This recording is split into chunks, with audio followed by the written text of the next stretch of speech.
Hello साथियों, नमस्कार, जय हिंद। आप सभी का एक बार फिर से स्टडी विद हरी चैनल की इस नई वीडियो में स्वागत है।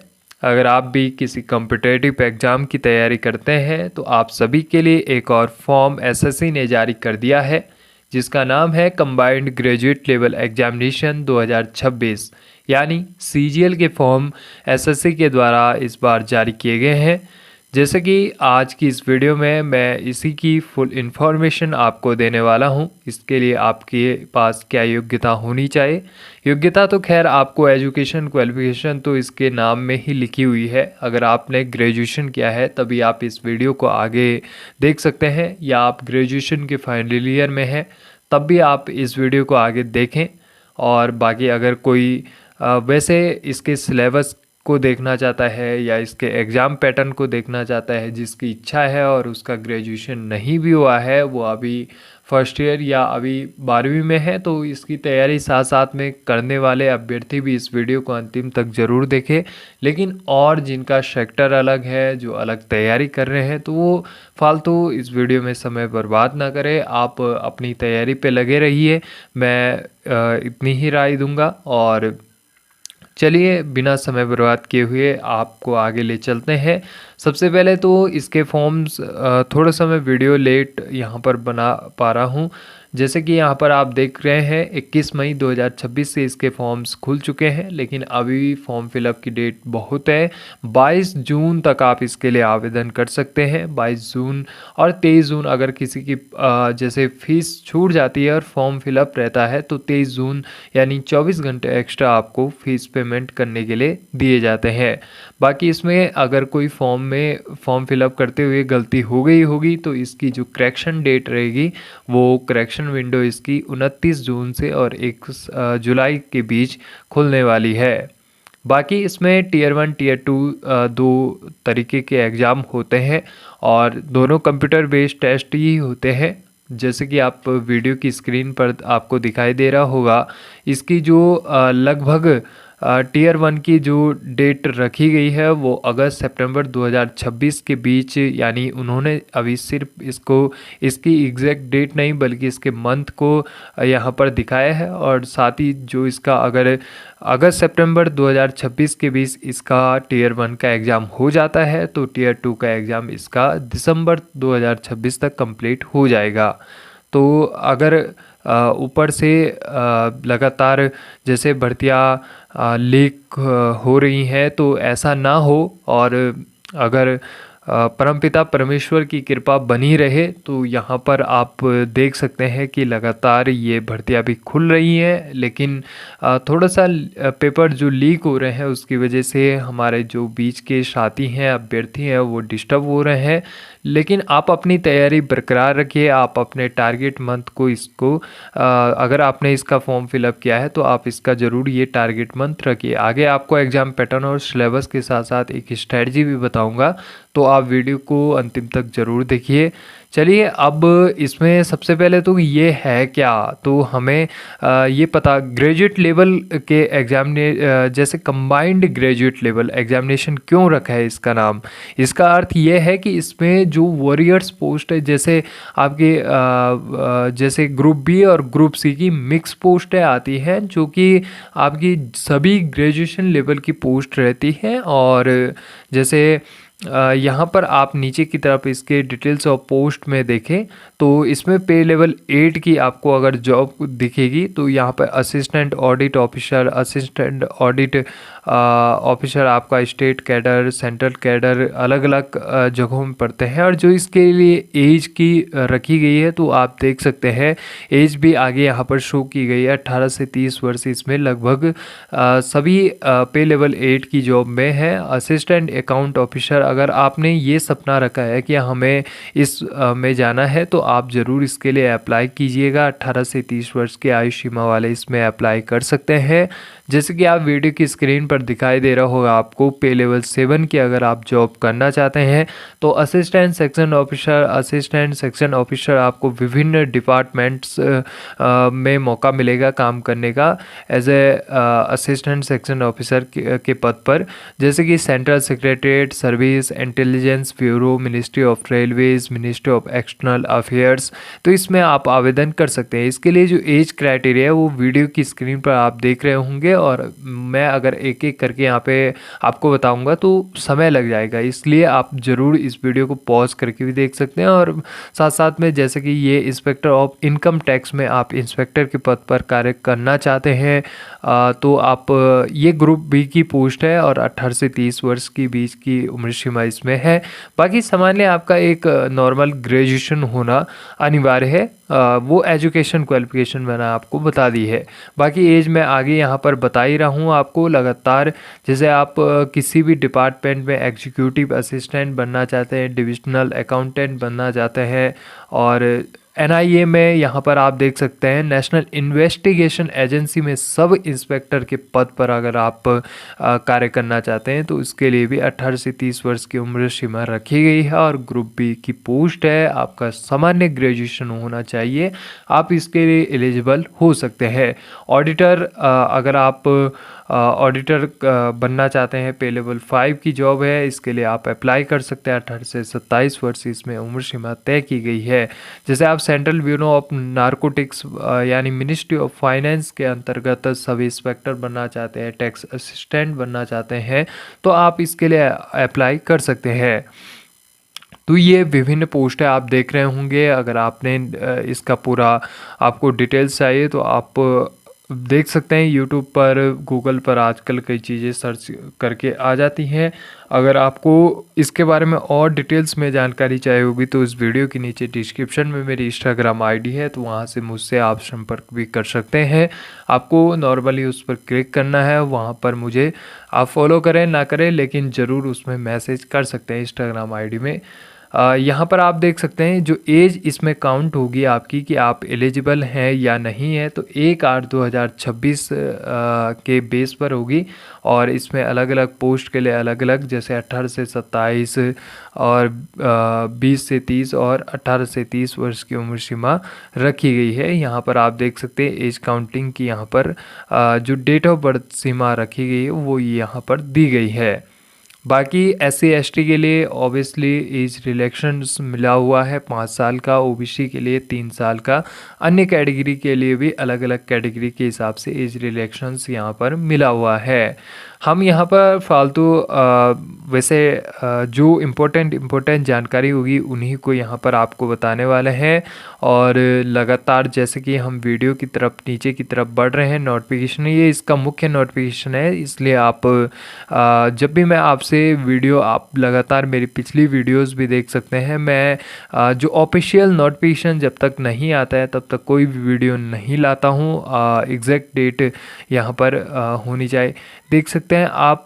इसमें क्वालिफिकेशन लिखी गई है कि आपकी अलग अलग क्वालिफिकेशन रखी गई है कि आपकी इन चीज़ों से ये इजेंटियल क्वालिफिकेशन, डिस्ट्रिएबल क्वालिफिकेशंस, तो अलग अलग जैसे असिस्टेंट ऑडिट ऑफिसर के लिए क्या क्वालिफिकेशन रखी गई है। तो मीन एक तो आपका बैचलर डिग्री नॉर्मली ग्रेजुएशन होना अनिवार्य है। उसके अलावा कई पोस्टों में आपका अलग क्वालिफिकेशन भी मांगा जा सकता है, तो वो आप वहाँ पर जब अप्लाई करोगे तब आप देख सकते हैं। लेकिन अगर आपने इस चीज़ के लिए सपना रखे है तो ऑब्वियसली आप पहले से भी इस चीज़ के लिए सर्च करते होंगे। जैसे किसी ने जूनियर स्टैटिस्टिकल ऑफिसर के पद पर कार्य करना है तो उसका बैचलर डिग्री के साथ साथ 60% मार्क्स होने चाहिए और मैथमेटिक 12th में मैथमेटिक होना अनिवार्य है उसमें। तो ये यहाँ पर आप देख सकते हैं, या बैचलर डिग्री के साथ आपका स्टैटिक सब्जेक्ट के साथ पास होना ज़रूरी है। तो यहाँ पर ये चीज़ें आप नोट कर सकते हैं।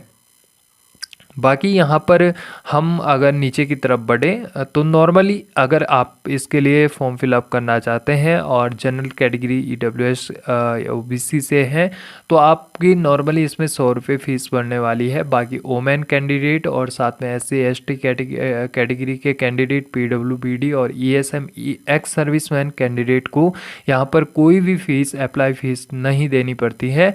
वो सिर्फ आपकी जो अप्लाई करने की फ़ीस पड़ेगी वही पड़ेगी और इसमें कोई भी फॉर्म फीस नहीं रखी जाती है।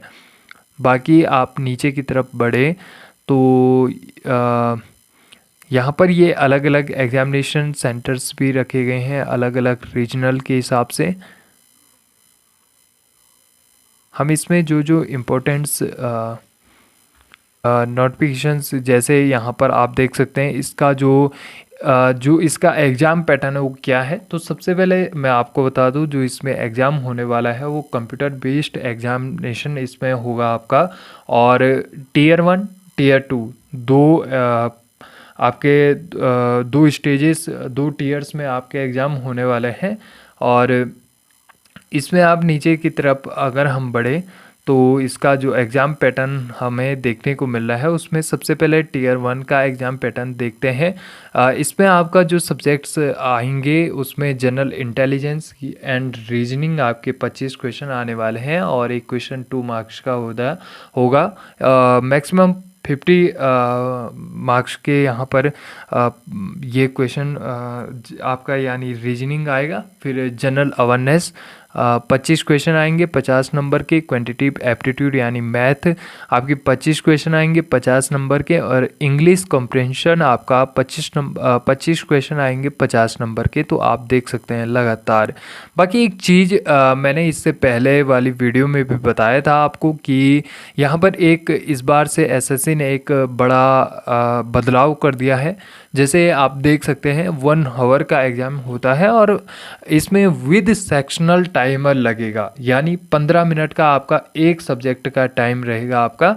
और 15 चौको यानी 60 यानी 4 आपके सब्जेक्ट हैं तो 4 में 15-15 मिनट का आपको सिर्फ समय मिलेगा। ऐसा नहीं है कि आपने जनरल इंटेलिजेंस को 15 मिनट दिए और जनरल इंटेलिजेंस को 15 मिनट दिए और क्वांटिटेटिव एप्टीट्यूड मैथ को आपने यहाँ पर 30 मिनट दिया और जनरल अवेयरनेस को आपने सिर्फ 10 मिनट दिए।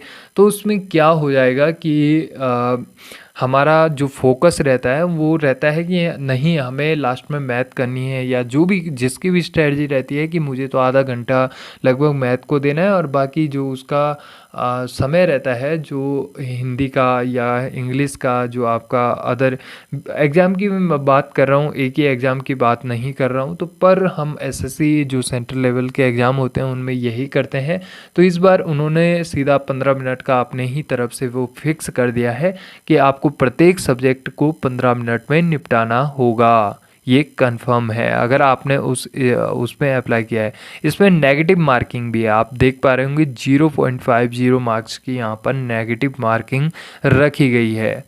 टीयर 2 एग्जामिनेशन की अगर बात करूं, अगर आपका टीयर 1 क्लियर हो जाता है आप टीयर 1 पास कर देते हैं, टीयर 2 आपका एग्ज़ाम होगा। और टीयर 2 में आप देख सकते हैं आपका जो टीयर 2 में पहला पेपर होगा उसमें जो नंबर 1 सेशन होगा वो आपका 2 घंटे और 15 मिनट का होगा। इसमें इस सेशन 1 में आपका सेक्शन 1 में आपका मैथमेटिकल एबिलिटी का टेस्ट होगा। फिर आपका रीजनिंग एंड जनरल इंटेलिजेंस का टेस्ट होगा। यहाँ पर आप देख सकते हैं नंबर ऑफ क्वेश्चन की अगर मैं बात करूँ तो यहाँ पर 30 क्वेश्चन मिलने वाले हैं आपको जो सेक्शन 1 होगा इस पेपर 1 का। यहाँ पर लगातार आप देख सकते हैं और इसमें भी विद सेक्शनल 30 मिनट का ही आपको यहाँ पर टाइमर देखने को मिलेगा। और जो रीजनिंग का है वो भी आपका 30 क्वेश्चन यहाँ पर मिलने वाले हैं मैक्सिमम मार्क्स यानी एक क्वेश्चन 3 नंबर का यहाँ पर आपका होगा। और जो मैं टाइमर की बात कर रहा हूँ कि 30 मिनट आपको मिलने वाले हैं 1 आवर यानी 30 मिनट में आपको 30 क्वेश्चन मैथमेटिक के करने और 30 मिनट में आपको 30 क्वेश्चन रीजनिंग के निपटाने हैं। यह है सेक्शन 1 का। सेक्शन 2 पेपर 1 में ही section 2 English language and comprehension का आएगा जिसमें 45 क्वेश्चन आएंगे और पर क्वेश्चन आपका 3 नंबर का रहेगा। और इसमें जनरल अवेयरनेस भी आपका 25 क्वेश्चन आएंगे यानी टोटल 70 क्वेश्चन आपके 210 नंबर के यहाँ पे 210 मार्क्स के यहाँ पे आने वाले हैं। और इसमें भी आपको 1 आवर ही मिलेगा और 40 मिनट 1 आवर एंड 20 मिनट आपको मिलेंगे यहाँ पर और 40 मिनट पर सेक्शन के यहाँ पर आपको मिलने वाले हैं। बाकी यहाँ पर आप नीचे की तरफ अगर बढ़ें तो आपका सेक्शन सेकंड यहाँ पर शुरू हो चुका है। सेशन सेकंड में आपका चौथा सेक्शन आएगा, जिसमें आपका डाटा एंट्री स्पीड टेस्ट लिया जाएगा जिन पोस्टों के लिए जो कैंडिडेट एलिजिबल होगा। अगर आप डाटा एंट्री आपका स्पीड टेस्ट का नहीं है, वो ट्रेड से संबंधित आप नहीं है, तो आपका कोई भी टेस्ट यहाँ पर नहीं लिया जाएगा। ये सिर्फ यहाँ पर आप देख सकते हैं इसके फुल नोटिफिकेशन में अगर आप देखेंगे तो इसके पैरा 71, 7.1, 7.2 एंड 7.3 में भी लिखा हुआ है। अगर आप नीचे की तरफ बढ़ते हैं तो यहाँ पर आप देखेंगे पेपर सेकंड। अब हम पेपर सेकंड में अब आ रहे हैं, तो पेपर सेकंड स्टैटिक्स वालों का होगा। स्टैटिक्स का आपके पास 100 क्वेश्चन आएंगे, और जो टियर 2 है वो जो मैं बता रहा हूँ पेपर 2, पेपर 3, आप ऐसा कंफ्यूज ना हो कि आपने किसी सब इंस्पेक्टर के लिए नारकोटिक्स ऑफिस में सब इंस्पेक्टर के लिए अप्लाई किया तो आपका वही ट्रेड का टेस्ट होगा। आपका ऐसा नहीं है कि आपको उन्होंने स्टैटिक्स में बिठा दिया या आपको उन्होंने स्पेशल डाटा एंट्री में बिठा दिया, वो टेस्ट नहीं लिया जाएगा। आपका टियर 2 में आपको इतना चिंता करने की ज़रूरत नहीं है। आप पहले टियर 1 पे फोकस कीजिए। अगर आपका टियर 1 क्लियर हो जाता है तो उसके बाद आपका टियर 2 में आपके ट्रेड से ही या आपके पोस्ट जो आपको पोस्ट मिलेगी जिसके लिए आपने अप्लाई किया ही होगा, जिसको आपने पहले प्रेफरेंस में रखा ही होगा, तो उसी के हिसाब से आपका टेस्ट लिया जाएगा। 100 क्वेश्चन स्टैटिक्स के यहाँ पर आने वाले हैं, 200 टोटल मार्क्स के, और 2 आवर का इसमें टाइमर आपको मिलने वाला है। वैसे ही पेपर 3 भी यहाँ पर आप नीचे की तरफ अगर बढ़े तो पेपर 3 में आप देख सकते हैं general studies, finance and economics से 100 क्वेश्चन आपके पास आने वाले हैं। 200 मार्क्स के टोटल 2 आवर का इसमें टाइमर दिया हुआ है, तो ये आप यहाँ पर देख सकते हैं लगातार। बाकी यहाँ पर जो भी इम्पोर्टेंट आगे की जो भी डिटेल्स होगी वो मैं आपको आगे बताता रहूँगा जो भी इसमें आएगा। अब हम जैसे मैंने इसका अभी तक तो एग्ज़ाम पैटर्न बताया, अब हम इसके सिलेबस की ओर देखते हैं। देखिए सिलेबस में एक एक करके आपको बता नहीं सकता हूँ क्योंकि बहुत बड़ा सिलेबस है, तो इसलिए आप यहाँ पर जल्दी से इसका पॉज करके स्क्रीनशॉट भी ले सकते हैं और डायरेक्ट मुझसे इंस्टाग्राम पर इसका PDF भी मांग सकते हैं। साथ ही अगर आप इसकी ऑफिशियल साइट www.ssc.gov.in पर जाते हैं तो आप इसके जो ऑफिशियल इसका सब्जेक्ट PDF है वहाँ से ले सकते हैं। ये जनरल अवेयरनेस का सब्जेक्ट है, आप देख सकते हैं, सिलेबस है सॉरी, आप देख सकते हैं। क्वांटिटेटिव एप्टीट्यूड का भी यहाँ पर आप सिलेबस देख सकते हैं, आप इसको नोट कर दीजिए। ये टियर 1 का सब्जेक्ट है, आपके सब्जेक्ट्स का सिलेबस है, और आप यहाँ पर लगातार इसी को नज़र में रखते हुए आप पहले तो इसका PDF निकाल दीजिए। इसी को नज़र में रखते हुए इसकी इसकी तैयारी कीजिए आप अच्छी स्ट्रेटजी के साथ। उसी के बाद आपका जब ये टियर 1 क्वालिफाई हो जाएगा तब आपका टियर 2 आता है। आप देख सकते हैं यहाँ पर इसका टियर 2 का जो सिलेबस है, ये मैथमेटिकल एबिलिटीज़ का जो पेपर 1 इसमें सेक्शन 1 के अंदर पेपर 1 होता है, नंबर सिस्टम आता है, fundamental arithmetic operations, algebra, geometry. ये तो आपको तब नोट करना है जब आपका पेपर 1 आपका टियर 1 क्लियर हो जाएगा, तब आपका ये टियर 2 में आता है। अभी आपको ओनली 1 आपको टियर 1 को क्लियर करना है। जिन जिन अभ्यर्थियों का अभी तक टियर 1 क्लियर हो चुका है या जो टारगेट रखते हैं कि हम इस बार टियर 1 क्लियर करेंगे और टियर 2 क्लियर करके हम ऑफिशियल रैंक पर जाएंगे, तो जल्दी से आप कमेंट कर दीजिएगा। बाकी यहाँ पर कोई भी आगे का कोई भी मुख्य अपडेट आएगा तो मैं ज़रूर आपको आगे सूचित कर दूंगा। बाकी इस वीडियो ये थोड़ा लंबी हो चुकी है वीडियो, इसलिए माफ़ी चाहूँगा, और आप अपनी तैयारी करते रहिएगा। आगे कोई भी दिक्कत होती है, कोई भी परेशानी होती है तो आप इस वीडियो के नीचे मेरी इंस्टाग्राम ID है, जैसे कि मैं बार बार रिपीट कर रहा हूँ, वहाँ से मुझसे सहायता भी ले सकते हैं और मुझे सजेस्ट भी कर सकते हैं। बाकी साथियों आप सभी का धन्यवाद इस वीडियो में अंतिम तक बने रहने के लिए।